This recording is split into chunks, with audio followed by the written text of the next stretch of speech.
दोस्तों, आपका स्वागत है फिर से AAC ऑनलाइन क्लासेज में। मैं हूं आपका दोस्त आदित्य सर।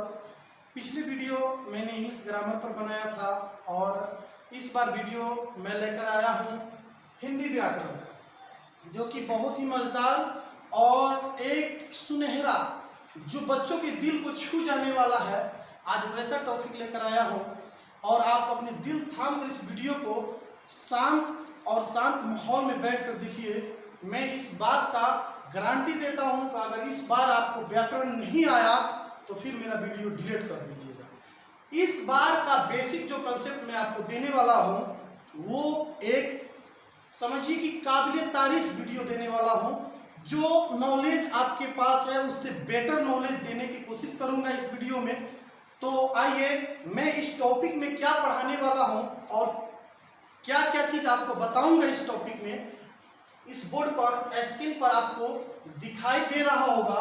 जैसे कि मैं सबसे पहले व्याकरण किसे कहते हैं इसके बारे में बताऊंगा, और दूसरा वर्ण किसे कहते हैं, व्यंजन वर्ण किसे कहते हैं, व्यंजन वर्ण कितने प्रकार के होते हैं, स्पर्श व्यंजन किसे कहते हैं, अंतःस्थ कितना होता है, उसमें कितना होता है, संयुक्त कितना होता है, अयगवाह कितना होता है। ये सारी टॉपिक को एक एक करके विस्तार पूर्वक मैं आपको आपके दिलों तक पहुंचाऊंगा। इस वीडियो को आप बिना समय गंवाए अपना सही समय इस बोर्ड पर जो मैं बताने जा रहा हूं उस पर आप ध्यानपूर्वक देखिए और कॉपी पेन लेकर बैठ जाइए, क्योंकि सब जितने भी टॉपिक है सारा का सारा टॉपिक का डिफिनीशन मैं दूंगा और इस तरह बताऊंगा ताकि आपको समझ में आ जाए। तो आइए, अगर आप मेरे AAC online classes bye Aditya sir का चैनल नहीं सब्सक्राइब किए हैं तो मेरा निवेदन है आपसे कि आप मेरा चैनल सब्सक्राइब कर लीजिए।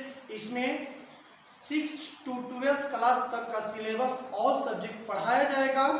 अभी आप लोग इस चैनल को सब्सक्राइब कर लीजिएगा तो आपको हर एक एंगल का video, math, science, social science, आपको हिंदी ग्रामर, इंग्लिश, ये टोटल वीडियो आपको धीरे धीरे प्रोवाइड कराया जाएगा और टोटल सिलेबस इस चैनल के माध्यम से आपके पास पहुंच जाएगा।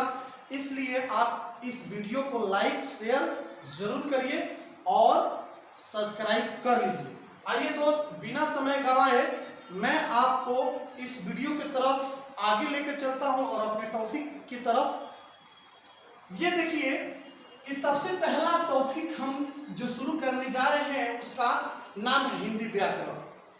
व्याकरण क्या होता है, हिंदी व्याकरण क्या है, तो सारे लोगों का अपना अपना एक परिभाषा होता है। हिंदी साहित्यकार अपने अपने अनुदेश अनुसार व्याकरण का परिभाषा दी है, उसी में से एक व्याकरण का परिभाषा मैं आपके समक्ष लिखता हूं, उस पर आप ध्यान दीजिएगा। जैसे व्याकरण वह मूल ध्वनि है या वह मूल ध्वनि या शुद्धिकरण है जिसके माध्यम से हम लोग शुद्ध बोलना और लिखना जानते हैं। जिस राशि में, जिस एंगल से हम लोग शुद्ध बोलना और शुद्ध लिखना जान जाए उसे हम व्याकरण कहते हैं।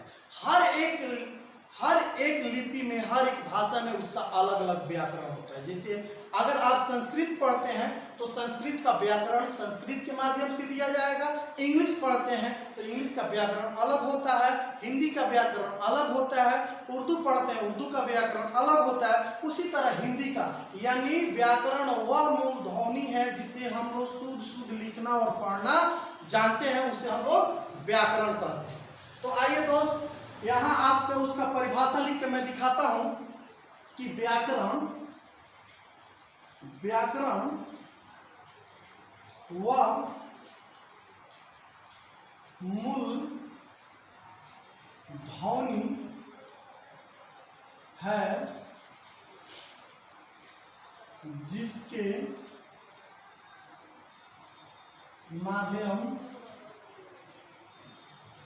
माध्यम से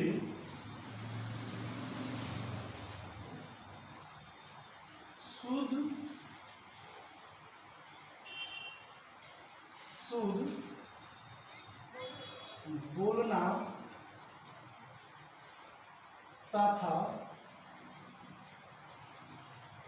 लिखना जानते हैं। दोस्त आप देख सकते हैं वीडियो पर इसका डिफिनेशन आ चुका है कि व्याकरण वह मूल ध्वनि है जिसके माध्यम से शुद्ध बोलना तथा लिखना हम लोग जानते हैं, उसे हम लोग व्याकरण कह सकते हैं। या ये भी बोल लिख सकते हैं कि शुद्ध लिखना और बोलना व्याकरण कहलाता है।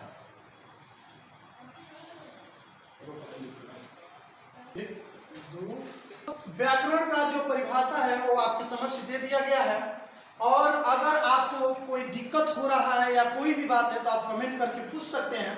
फिर से एक बार व्याकरण का मैं परिभाषा बता दूं। व्याकरण वो मूल ध्वनि है जिसके माध्यम से हम लोग शुद्ध बोलना और लिखना जानते हैं। आइए दोस्त हम लोग चलते हैं नेक्स्ट टॉपिक की तरफ।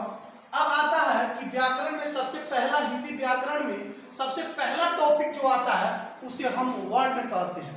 अब यहाँ बात ये रही कि वर्ण किसे कहते हैं, तो वर्ण के बारे में भी आपको बता दें कि वर्ण वह मूल ध्वनि है जिसे हम लोग टुकड़ा या खंडित नहीं कर सकते, जिसको हम लोग तोड़ नहीं सकते हैं, खंड या टुकड़ा नहीं किया जा सकता है।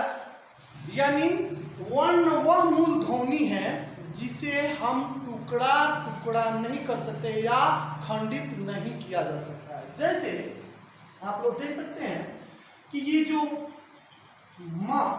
ये जो आत्मा है ये है, उसी तरह खा, उसी तरह ज, उसी तरह य, ये सब जो आपको दिखाई दे रहा है ये वर्ण है और ये एक लिपि भी है। इसको बारे में हम बता दें आपको कि वर्ण वह मूल ध्वनि है जिससे खंड या टुकड़ा नहीं किया जा सकता है। जैसे इसे हम लोग अब खंड टुकड़ा नहीं कर सकते हैं। इसका मतलब ये कॉमा का मतलब खींचने का मतलब है कि ये आधा है, यानी आधा म है, आधा ख है, आधा ख है और उसी तरह आधा ज है, आधा य है। ये आधा आधा है, इसलिए इसमें हाइफन मारने का मतलब है कि ये आधा आधा है। आइए दोस्त, तो अब हम आप लोगों को बता दें कि वर्ण किसे कहते हैं। तो आप लोग डिफिनेशन अगर लिखना चाहते हैं, पेन कॉपी लिए हैं तो लिख सकते हैं कि वर्ण वह मूल ध्वनि है जिसे खंड या टुकड़ा नहीं किया जा सकता है। जैसे अगर जैसे में आप लिखना चाहते हो तो लिख सकते हो ख, आधा ज, ये सब माने व्यंजन वर्ण का जितना भी वर्ण आता है वो सब को आप लोग लिख सकते हैं। आधा ज, जैसे आधा ग, आधा घ, डॉट डॉट डॉट, बहुत सारा हो सकता है, जैसे जितने भी है वो सारा हो सकता है, आप लोग लिख सकते हैं। यानी वर्ण की अवर्ण का जो ये डिफिनीशन है उसके हिसाब से ये एग्जाम्पल आपके पास है, और सारा एग्जाम्पल होता है। डॉट डॉट यानी जितने भी व्यंजन वर्ण होता है वो सारा एग्जाम्पल आप दे सकते हैं। अब बात आ गई वर्ण किसे कहते हैं, ये भी समाप्त हो गया। अब आ गया व्यंजन की जो बात करें कि व्यंजन में जितने भी सारे चीज, तो व्यंजन क्या है, व्यंजन किसे कहते हैं। तो आइए दोस्त, व्यंजन के लिए अगर आपको इस सारा चीज जो दिखाई दे रहा है, जितने भी टॉपिक दिखाई दे रहा है, उस सारा का अगर आपको चाहिए तो आप कमेंट करके मुझसे इसका पीडीएफ प्राप्त कर सकते हैं। इसका एक एक लाइन पीडीएफ आपको प्रोवाइड कराया जाएगा। अगर आप व्याकरण का परिभाषा, वर्ण किसे कहते हैं, व्यंजन किसे कहते हैं, व्यंजन कितने प्रकार के होते हैं, स्पर्श कितने प्रकार के होते हैं, अंतःस्थ कितने प्रकार के होते हैं, उसमें कितने प्रकार के होते हैं, संयुक्त कितने प्रकार के होते हैं, आयुर्वाह कितने प्रकार के होते हैं, ये सारी चीज़ों की एक पीडीएफ मैं बना दूंगा और वो आपके पास प्रोवाइड करा दिया जाएगा। कमेंट में जरूर लिखकर भेजिए। चलिए दोस्त, तो आगे चलते हैं। व्यंजन वर्ण किसे कहते हैं, वैसा वर्ण जो किसी दूसरे वर्ण की सहायता से बनता है उसे हम लोग व्यंजन वर्ण कहते हैं। फिर से सुन लीजिए डिफिनेशन, वैसा वर्ण जो किसी दूसरे वर्णों के सहायता से, सहयोग से बनता है उसे हम व्यंजन वर्ण कहते हैं। जैसे क वर्ण,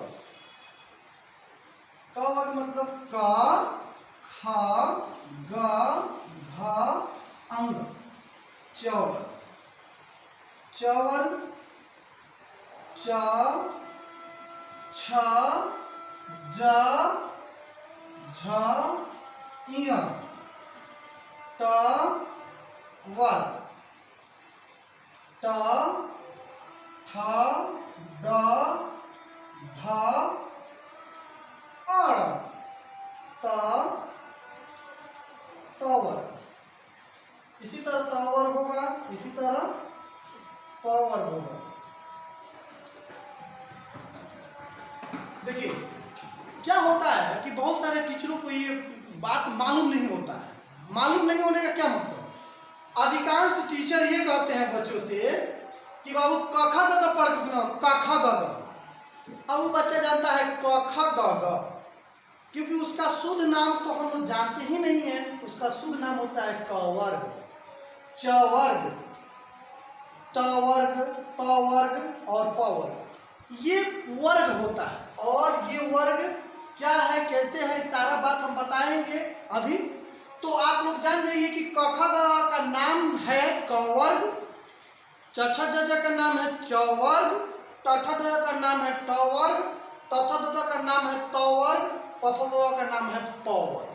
तो आज दोस्त ये हो गया व्यंजन, और इसमें और सारा आता है। पूरा टोटल व्यंजन के बारे में बात कर लिया जाए तो टोटल व्यंजन कितना होता है, तो आपको बता दें कि टोटल व्यंजन 48 होता है। लिपि के हिसाब से 48 होता है और रचना के हिसाब से इसको बढ़ाया जाता है। तो इस तरह ये टोटल व्यंजन है। कुल व्यंजन की बात अगर कर लिया जाए तो कुल व्यंजन आपका 48 होता है, और अगर रचना के आधार पर लिया जाए तो उसको आगे बढ़ाया जा सकता है। तो ये आपको पता चल गया कि व्यंजन किसे कहते हैं। तो डिफिनेशन में हमने बता दिया कि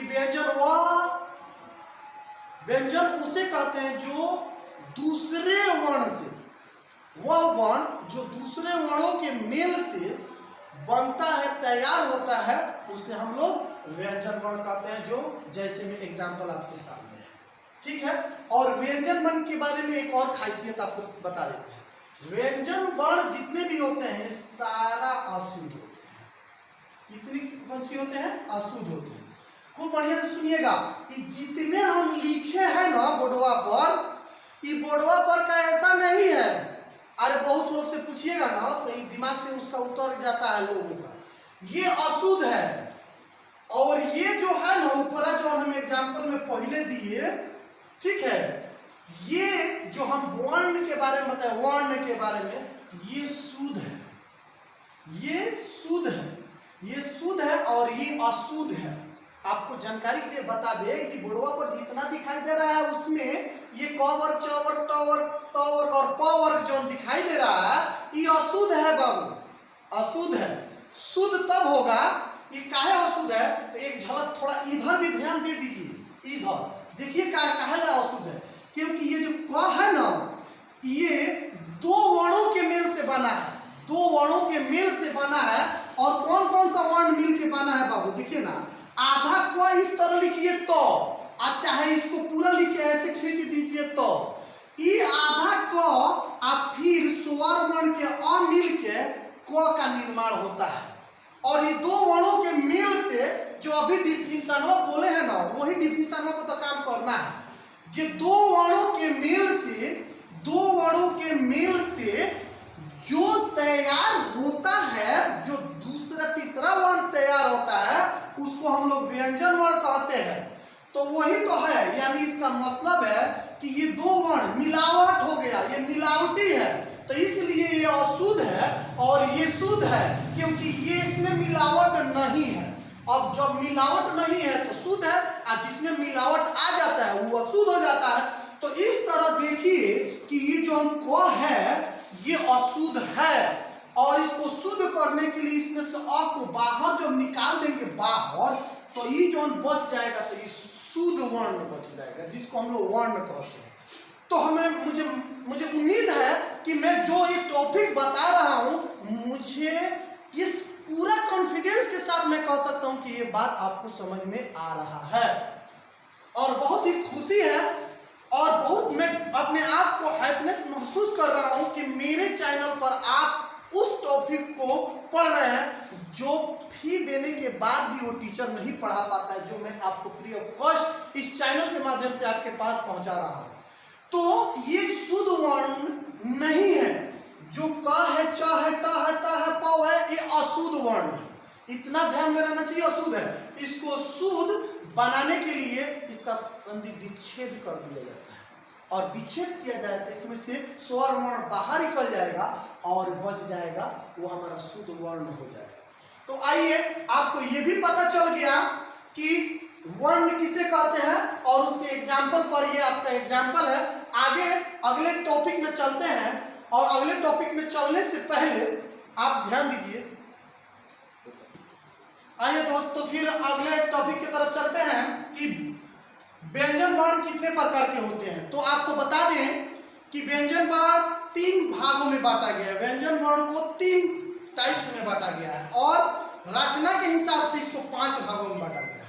तो सबसे पहले आपको बता दें कि 3 भाग में कितना बांटा गया है। तो आप देखिए, सबसे पहले होता है स्पर्श व्यंजन, स्पर्श व्यंजन, ठीक है, और दूसरा होता है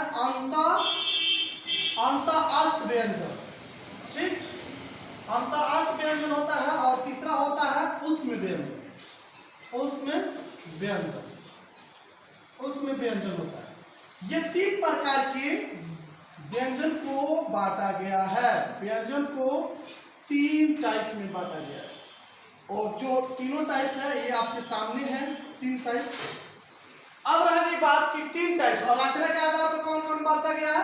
तो रचना के हाथ ई हो गया, तो इसे बोलचाल की भाषा में, और रचना के हिसाब से, रचना के अनुसार, रचना के अनुसार आपको बता दें तो रचना के अनुसार से 2 और बढ़ जाता है। एक और बढ़ जाता है संयुक्त, बढ़ जाता है संयुक्त व्यंजन और आयोगवाह, आयोगवाह,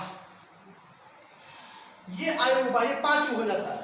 तो हमें इतना जानना जरूरी है कि व्यंजनों को 3 भागों में बांटा गया है और रचना के हिसाब से 5 भागों में बांटा गया है। तो आइए, और वो 5 कौन कौन से हैं। तो स्पर्श व्यंजन और उसके बाद अंतःस्थ और उष्म। इसके लिए हम आपको आगे की तरफ ले चल के बताते हैं कि क्या होता है फिर आगे।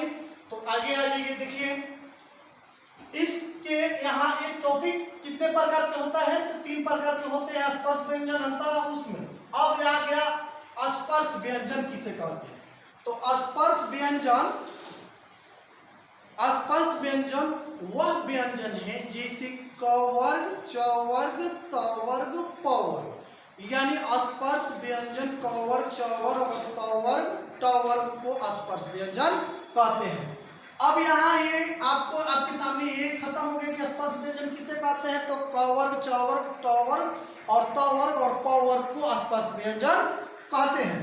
अब स्पर्श व्यंजन कितना होता है, तो एक और नाम है स्पर्श व्यंजन का, एक और दूसरा नाम है। स्पर्श व्यंजन का दूसरा नाम क्या है, ये भी आपको बताते चले। स्पर्श व्यंजन का दूसरा नाम होता है वर्ग व्यंजन, वर्ग व्यंजन। स्पर्श व्यंजन का दूसरा नाम वर्ग व्यंजन कहते हैं दोस्त। और इसके टोटल कितना होता है, तो 25 होता है। कोई पूछ दे आपसे, कोई व्यक्ति आपसे पूछ सकता है कि बबुआ आप बताइए कि स्पर्श व्यंजन कितना होता है, तो आप बेहिचक बोलिए कि 25 होता है। और कोई बात को घुमा के भी पूछ देता है कि वर्ग व्यंजन कितना होता है, तब भी आप बताइए कि वो 25 होता है, 25 होता है। और कौन कौन होता है, तो ये भी बताइए कि क वर्ग होता है, च वर्ग होता है, ट वर्ग होता है, त वर्ग होता है और प वर्ग होता है। ये सारा वर्गों की संख्या 5 5 5 और 5 होता है और टोटल लिया जाए तो 25 होता है। और ये हो गया आपका स्पर्श व्यंजन या वर्ग व्यंजनों की संख्या।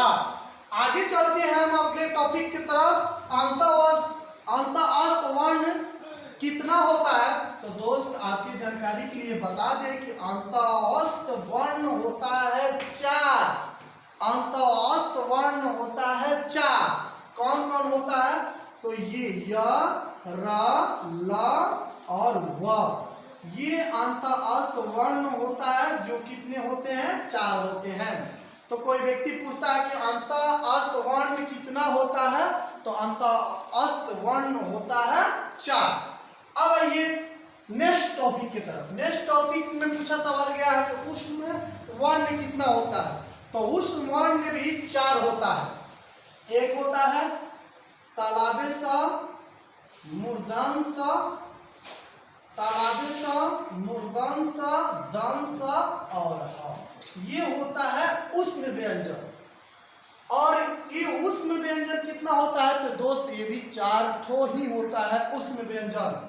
अगले टॉपिक में है जो छोटे छोटे टॉपिक है, संयुक्त वर्ण कितने होते हैं, तो संयुक्त वर्ण 3 होते हैं, 4 होते हैं ये भी। एक होते हैं छ, एक तरा, एक सरा और एक ज्ञ, ये आपका 4 ये भी होता है। और कोई पूछता है कि आप बताइए कि संयुक्त वर्ण कितना होता है, तो संयुक्त वर्ण जो होता है वो 4 होता है। एक छ, त्र, स्र और ज्ञ। उसी तरह आयोगवा, आयोगवा कितना होता है, आयोगवा नेक्स्ट और लास्ट टॉपिक, इस वीडियो का लास्ट टॉपिक आपके पास आ गया है, जो है क्या कि आयोगवा। आयोगवा क्या है, इस वीडियो का लास्ट टॉपिक पर बड़ी मजेदार है, इसको नेक्स्ट वीडियो में और डिफाइन करके मैं बताऊंगा। अगर आपकी कमेंट रही, राय रही, तो मैं अगला वीडियो इसका भाग 2 भी बनाऊंगा और इसके आगे भी बहुत विस्तार रूप पूर्वक इस सारे टॉपिकों पर चर्चा किया जाएगा और विस्तारित रूप से आपको बताया जाएगा कि इस जितने भी टॉपिक का रिलेशन है वो ग्रामर से किस तरह जुड़ा हुआ है। ये आपको हम इस वीडियो के नेक्स्ट वीडियो वाला में बताऊंगा। अगर आप कमेंट करके हमें राय देते हैं तो हम नेक्स्ट वीडियो भी बनाऊंगा और उसमें आपको बताऊंगा। आइए दोस्त, आयोगवाह कितना होता है, जाते जाते इसको भी बता दूं, आयोगवाह 2 होता है। आयोगवाह 2 होता है और वो 2 एक अनुस्वार और एक विसर्ग होता है। एक अनुस्वार होता है और एक विसर्ग होता है, विसर्ग। बस ये 2 ठो होता है, एक अनुस्वार जिसको इस तरह इंडिकेट करते हैं और इसको इस तरह इंडिकेट करते हैं। तो thank you watching for this video. आपका दोस्त, आपका दिन शुभ रहे। मैं आपका दोस्त आदिल। आप हमें कभी मत भूलिएगा और मेरे चैनल को सब्सक्राइब जरूर कीजिएगा। बाय।